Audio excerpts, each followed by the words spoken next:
make a note that the first Jesuits to come to Virginia were martyred by the Native Americans. The second group to come here were martyred by the English. Hopefully things have improved. Another area in which much improvement is needed is in the relationship between Islam and Christianity. There have been texts on both sides which have been filled with recriminations, mutual accusations of being infidels. And this is part of the difficult and frequently war-filled history between Islam and Christianity. What I hope that we do tonight and throughout any of these talks is address the issue of deeply felt differences and strongly decided upon commitments within our faith traditions. And at the same time that these strongly committed relationships within Islam and within Christianity can hold on to their beliefs with the vigor and also with the intellectual honesty to be able to enter into an honest and hopefully informed analysis of each other so that we can better understand the situation in which we live. Half the world at the present moment holds to the faith of Abraham or Ibrahim. And the majority of the people who hold the faith of Abraham are either Christian or Muslim. And the dialogue about the differences and a serious engagement about those differences is possible with great respect. That is one of my primary assumptions. Mistakes may be made, but not out of ill will, hopefully on both sides. And that as we enter respectfully into talking about our faiths, it will, of course, be a presentation by people on both sides to say, I think what we believe is more correct than what you believe. Both sides hold that. And they hold it, I believe, with great honesty and with a very strong concern for what happens in eternal life for the members of either religion. But I also hope that as we look at the differences and as we look at the conversation out of that perspective of respect, we'll do so in a way that seeks the truth that comes from God Himself. Tonight, I would like to start off by talking about some of the beginnings of Islam. A little bit of the background of the culture, a little bit of background of the situation, and then some background on the life of Muhammad himself. The situation of the 6th century AD was one common throughout the history of the world, going back at least to the 3rd millennium BC, namely a situation in which various superpowers compete with each other. This is not unfamiliar to our own situation. Most of us were born and grew up in a time of superpowers fighting against each other. This was also the case of the 6th century AD. The main powers were the Byzantine Empire, which had become the new Rome, and was a tremendous force, economically, culturally, and militarily. while old Rome in the West was already experiencing a tremendous decline because so many barbarian tribes were invading the West, including my own ancestors, the Slavs, that culture could barely be maintained. And the West had become, in many ways, a cultural backwater, while the Christian energy and drive was primarily in eastern part of the empire. The other great superpower of the 6th century was the Persian Empire. They too had a great culture, mostly informed by Zoroastrianism, and a large empire which depended especially on archers for its political power. And the two empires, the Sassanid Empire of Persia and the Byzantine Empire of Constantinople, met in the Middle East and confronted each other. And a series of wars ensued toward the end of the 6th century and came to a major climax in the first quarter of the 7th century, including a large Persian invasion of the Byzantine Empire, which succeeded in taking all of the Holy Land, and the destruction of a Christian culture. Not many of us remember that the Holy Land had become a Christian culture. From the 4th century, the 300s, time of Constantine, until the Persian invasion, the Holy Land was primarily Christian and flourishing in its Christianity. Enormous churches, some of the largest in the world, and a very active Christian culture of its own had developed. Many monasteries and large ones, as well as the great city of Jerusalem itself as a Christian city, all came to a crashing close with the Persian invasion, 613, especially 614. Every church except the church in Bethlehem was destroyed. That's still the oldest standing Christian church in the Holy Land. The reason that it was not destroyed is because of mosaics of the three wise men being dressed in Persian clothes. So the Persians didn't destroy that church, but the rest they did. And Christians by the tens of thousands were executed. Not too long ago, during one of my visits, in fact, in Israel, a large cave was discovered in which there were 40,000 Christians who had been herded into the cave. It was sealed up with rocks, and they were starved to death. The Byzantines responded and pushed the Persians away from what we now would call Turkey, Asia Minor, pushed them out of the Holy Land, and went and destroyed their capital city. Now, this is very important for understanding some of the background of culture in which Islam came into existence. Because while two superpowers batter at each other, and they're nearly equal, and they weaken each other, they do a number of things to themselves. Of course, they deplete their population and cause great havoc, weaken their own superstructures and infrastructures, I should say. And of course, to pay for such wars, you have to have high taxation. And that becomes a major burden on everybody. And that kind of background is part of the scene in which we see the rise of Islam.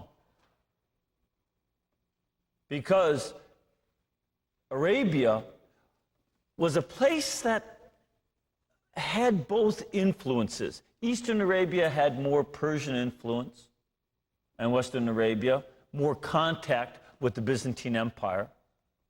as well as with Ethiopia and, of course, Egypt, which is part of the empire. It was its own culture, and in many ways, with lots of contacts of trade with these two empires, and yet still somewhat apart from them.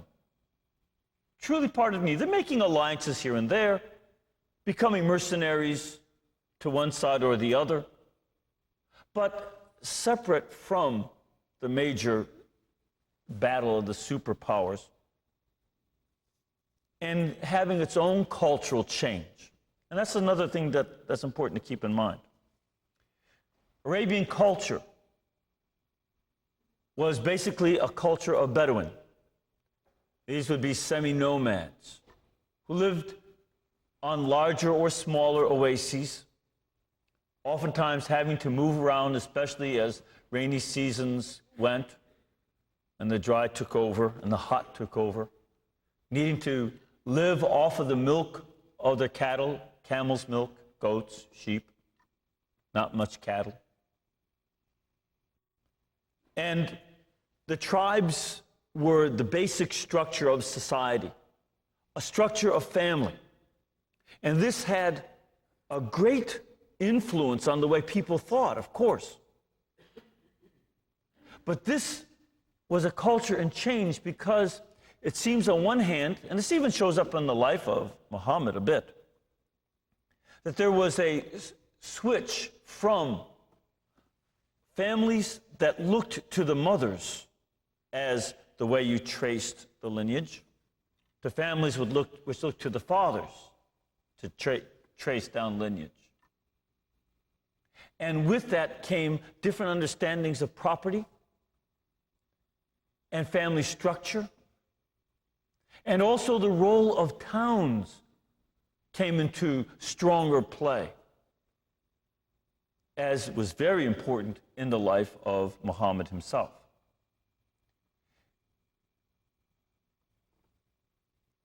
Muhammad is born in this kind of situation in the year 570. There are disputes of a year or so, but most would agree that he's born in 570 AD by the Christian counting. His father was Abdul Muttalib, and his mother was named Amina. This family, she came actually from the town of Yathrib, which eventually would be known as Medina or Medina. Muhammad's own personal life was filled with a lot of difficulty and suffering, especially as a boy. His father died just before he was born. His mother did what was normally done in those times to help give children a kind of strength. They were often given to a Bedouin wet nurse. And the Bedouin wet nurse would help to raise the child.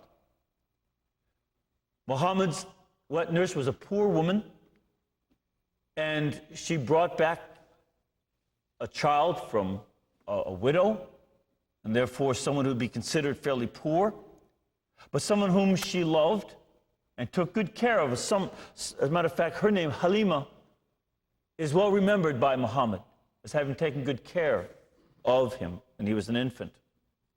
And when the 2 years, weaning would oftentimes take place somewhere at 2 or 3 years old. When she brought him back to his mother, Amina, Muhammad's mother said, take him back to the desert, the air in Mecca, where her husband had lived and his family lived. The air in Mecca was not that good, so keep him in the desert to make him strong. And he stayed in the desert till he was 5 years old. This is also an important datum about his life, because the Bedouin then, as is still the case, speak a classic form of Arabic. He learned to speak in the desert. And this very high quality of Arabic very much informs the Quran, the sacred book that he delivered. The speech of it is of very high quality classical Arabic, And so this is something that he took in with his wet nurse's milk from the people that he lived with till he was 5. When he was 6, 1 year after he was returned to his mother, she died. So he went to live with his grandfather. And his grandfather died and left Muhammad then in the care of one of his paternal uncles, Abu Talib. He was not a rich man, but he took care of Muhammad. And by the time he was 12, his uncle would take him up to Syria. There even are stories in the Muslim tradition, the hadith, that he had been seen by a priest up there, a monk, who pointed out that he had the mark of a prophet on him.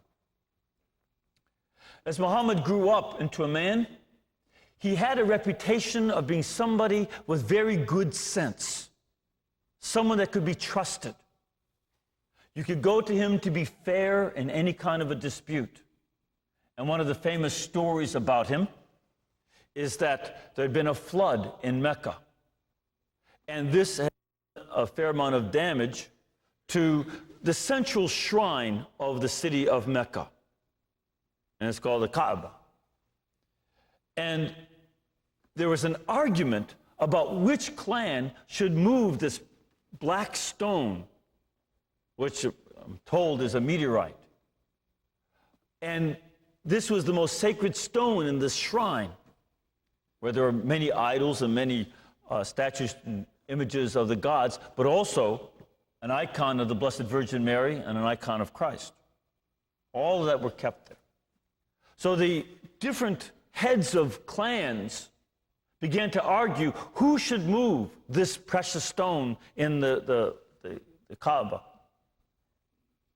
And Muhammad came up with a wonderful solution, that he put his mantle on the ground and he told the different heads of the clans that as they rolled the stone on it, then the chief man from each clan would lift it up together, so they all did it at once. And it was that kind of good sense and sense of fairness that he became famous for. Around the year 595, when he was 25 years old, his uncle Abu Talib recommended that he enter the service of a rich widow. She'd been widowed twice. Her name was Khadija. And he took her trading caravan up to Syria.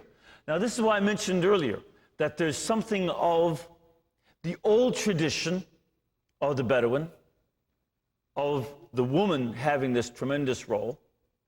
She has this company. She's, of course, a widow twice, but she's very wealthy. And she has this trading company, a caravan, and he is a caravaneer for her. But he apparently shows that same good sense in business, and she recognizes it, so that when she is about 40 years of age, they marry. She takes him on as her husband. But she's definitely something of the dominant person in the relationship, especially in those early years. He also had a great love and devotion to her. It's the only wife he has. Having multiple wives was not unusual, but for whatever reason, we don't know, of course, all that went on in the family, but it's his only wife at this point. And she eventually bore him 2 sons and 4 daughters. The 2 sons both died in infancy, but he had 4 daughters, and he was also very fond of his daughters. Something about Muhammad that I think is spoken of often, including by some of his wives, is that he was very much an affectionate man with women. He had great respect for them, and he loved them very much. Around the year 610, 15 years or so after marriage to Khadija, he is already starting to show concerns about a spiritual quest. He's disturbed by the idolatry, even though he had helped settle a dispute about this famous black stone at the Kaaba. he's also very much bothered by the paganism. And Arabia, and my friend Daniel Ali will be talking much more about this element, but Arabia was a place not totally isolated. I certainly don't want to communicate that, in my earlier statements, that Arabia was in any way isolated and all by itself. There was a lot of influence coming through the caravaneers.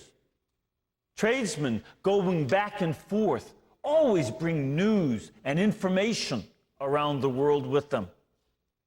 So that Jewish people, and there were tribes of Jews living in Arabia at the time, would make themselves known, and Muhammad would know them. And various sects of Christians. Remember, Christianity was already fairly divided among sects. At this time, there were divisions within Christianity, especially about the nature of Christ. Was he completely human, as the Arians taught? Was he completely divine with no human nature, as the Monophysites taught? Or was he fully human and fully divine, as the Orthodox Christians taught? These were disputes that were talked about, and people oftentimes had opinions they would express about these topics regarding the nature of Christ. And this would be something that would be at least in the air. How much he knew is not exactly clear to me, but again, we'll talk more about that. And this kind of circumstance of multiple gods, multiple views of Christ, multiple views of who God is among Jews and Christians who both believe in one God, all of this is in there. And he spent a significant amount of time, beginning around the year 40, where he would go off to Mount Hira and pray, meditate. It's oftentimes described that he went through powerful religious experiences where he'd be sweating. And the religious experience was something that moved him deeply. And it's at this time, between the years 610 and 613, that he begins to have this experience that there's only one God, Allah, and that he believes he's also being met by the angel Gabriel. The first person to believe that he is a prophet is his wife, Khadija. She's his first convert. And then he also had two others, a cousin whose name was Ali, and eventually would become the husband of his daughter Fatima. And then Zayd, his adopted son. Later, a friend, Abu Bakr, who will also become his father-in-law because he will marry the daughter of Abu Bakr. And eventually, he has about 40 disciples. And he began to preach publicly, but he also came across a lot of opposition. And it's this opposition to what seems so clear to him that there's only one God. And not only is there only one God, but this God will demand a judgment of each person's life. There is going to be an end of the world at which God will make a judgment on each person on what they've done. And people need to get ready for that judgment before the one God. And they can't keep on pursuing their own selfish interests, but they must look to something beyond that. Now, Mecca was part of the change in Arab culture going on at this time. Mecca was a shrine town, a place that had this Kaaba, this black stone, the meteorite, and a place where many idols were worshipped. And pilgrims came from Arabia to Mecca to worship at that shrine, but also became a place of trade. And the Meccans became very wealthy and very individualistic. And this was part of the tension being experienced in this urban situation where the traditional Bedouin clan morality, a morality based on honor versus shame, and an honor for your whole clan, and that you had to make sure you would not dishonor the clan, you would be concerned about them as a whole. This was being changed to a much more individualistic kind of morality. I'm in business for myself, I'm going to do well, and my family, especially my immediate family, is going to do well. And the gods that are worshipped at this shrine are part of what makes it possible for us to prosper.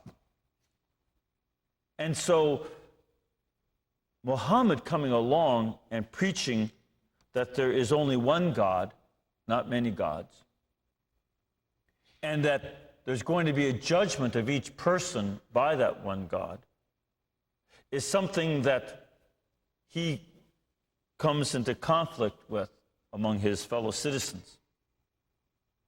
And as a matter of fact, he even sent a number of his followers to Ethiopia, then known as Abyssinia. Many of them stayed there a number of years.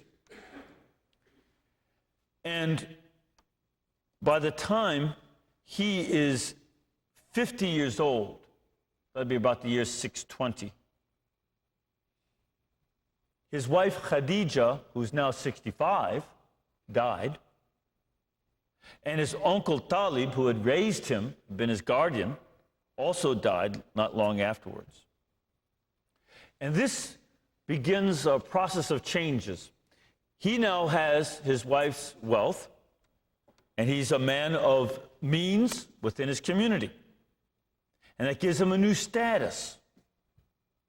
He remarries his second wife, Sauda, and also betrothed himself to the daughter of his friend, Abu Bakr. Now this daughter, Aisha, became his favorite wife in many ways. At this time, she's only 7 years old, so he's betrothed to her, but does not marry her. And the tension inside Mecca then leads him to go to another city, Taif. And it's to the east of Mecca. They refuse to follow him. They stone him, in fact. He's wounded in the head by the stones. Oftentimes, this is considered the first blood, I believe, shed for Islam. And what he does is meets up with 12 pagans from the city of Yathrib, which is Medina. They come to Mecca on a pilgrimage. He explains to them that there's only one God. And again, this was not an idea totally foreign to the area. And these 12 people from Yathrib, again, known as Medina. Medina is just the Arabic word for a city, and becomes the city. These 12 from Yathrib convert to Islam, and they go back and they begin to convert people back in their home city of Yathrib. This becomes very important because after a lack of any progress in Mecca and a lot of tension within Mecca, Muhammad moves up to Yathrib. I believe in June 25th is the date oftentimes given for moving up there. And this is known as the hijra, or the flight. They move up to Medina, and there Muhammad and his disciples build a mosque, they build residences, and they become his companions. While the Muslims who are converted from Medina are called the helpers, and they are there to help him. Now, there are a number of tensions that remain. Part of this is from the culture, too. It was considered fairly normal that when you had enemies, you could go and raid against them. And so, a lot of the early Muslims from Mecca began to attack caravans that belonged to Mecca. And this began a tension that breaks out into open warfare. And there's a battle at a place called Badr that the Muslims win against the people of Mecca, even though they're outnumbered. And then Moses has trouble with one of the Jewish tribes living in Medina, and he has to fight them as well. And when there's as a matter of fact, it started because a Jewish man insulted a Muslim woman, and that was considered a cause for a fight. And so, again, honor was still very, very important. So they surrendered, the Jews surrendered, and Muhammad banished them from the place. He was going to kill them all, but he was talked into just banishing them by one of the people of Medina. The Meccans wanted to get revenge because that's part of honor. So the Meccans come back the next year and they defeat the Muslims in a battle. Battles continue on between the Meccans and the Muslims, harassing each other, fighting each other over a number of years. And as a result, they make a 10-year peace in the late 620s. But Muhammad goes to Mecca to make the pilgrimage there, a pilgrimage not to the pagan gods, but to the one God. And a war gets started. The Meccans in this war, around the year 630, realize that they cannot defeat him, and he allows them to come to a truce. Many of them do become Muslims, and he eventually moves back to Mecca, and that becomes his new capital. So in effect, through this process of first disputes within Mecca that drive him to Medina, a series of battles, skirmishes, and raids, and then finally the conquest of Mecca and Taif, the city that had stoned him earlier. He is then, in effect, a political leader as well as a religious leader. This is something that becomes a very important part of Muhammad's life and of the life of Islam. He died in 632, 633. He had a son, an infant son called Ibrahim, who was born to him and died not long after birth. And he had still been sick, perhaps of poison he had been given by a woman that was angry for him having killed her husband in a battle. And he died in June and was buried in the home of his favorite wife, Aisha. When he died, his good friend and father-in-law, Abu Bakr, became the first caliph. And as caliph, or khalifa in Arabic, he was both a religious leader because he knew the way of thinking of Muhammad religiously, but he also was a political and military leader, continuing on the tradition that Muhammad had begun. And already in the year or so after Muhammad's death, Abu Bakr took a military force of Arabs of 18,000, and he marched up against Palestine and Syria and defeated the Byzantine armies there. A place that's still celebrated. It's near the Yarmouk River in the Kingdom of Jordan today, in August of 636. So that it's at this point that then what we Christians would call the Holy Land now becomes part of the Muslim kingdom, the Muslim empire. And it's an empire that continues to spread as the various caliphs of Islam take this religious and political power as part of their own view of the unity of God and all of life, When they focus on the oneness of God, they also want to see a oneness of all life, so that the political and the religious should be put together. As a matter of fact, they would be critical of Christ's teaching that you give to Caesar what is Caesar's and to God what is God's. It's rather that the oneness of God also means a oneness for all aspects of life. And they also continue to go through North Africa, and eventually to Spain, and then they move off east into the Persian Empire, which is also very much weakened. They conquer it, and they make Baghdad their capital city. Damascus was for a while, eventually Baghdad is. And this is not the kind of conquest. It's not so totally simple and simplistic to say the Muslim armies went around cutting off the heads of Christians, forcing them at sword point to convert. That's very rare. That was very rare. But did they fight against anybody who fought against them? Yes. And did the Christians eventually convert? Yeah, in many places, especially where the Christological problems and the denials of the Orthodox faith had taken root. More easily, Christians did convert. And over the next couple hundred years after Muhammad, an increase of conversion to Islam occurred. Again, rarely at sword point. That's oftentimes a misconception. But there was political pressure put on Christians and Jews and anybody else to convert.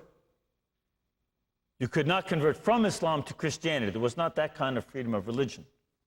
But if a person converted from Christianity to Islam, there were a lot of privileges that went with it. While staying a Christian meant you had to pay taxes that were extra from other people.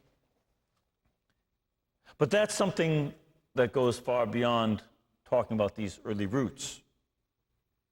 I think for us to appreciate Muhammad as a man who truly is dealing with a religious question, a set of religious questions, a set of social questions that call for morality to be consistent with his religious belief, and to see that he's not someone who is, simply out for political power, or simply out, to eventually married 11 women.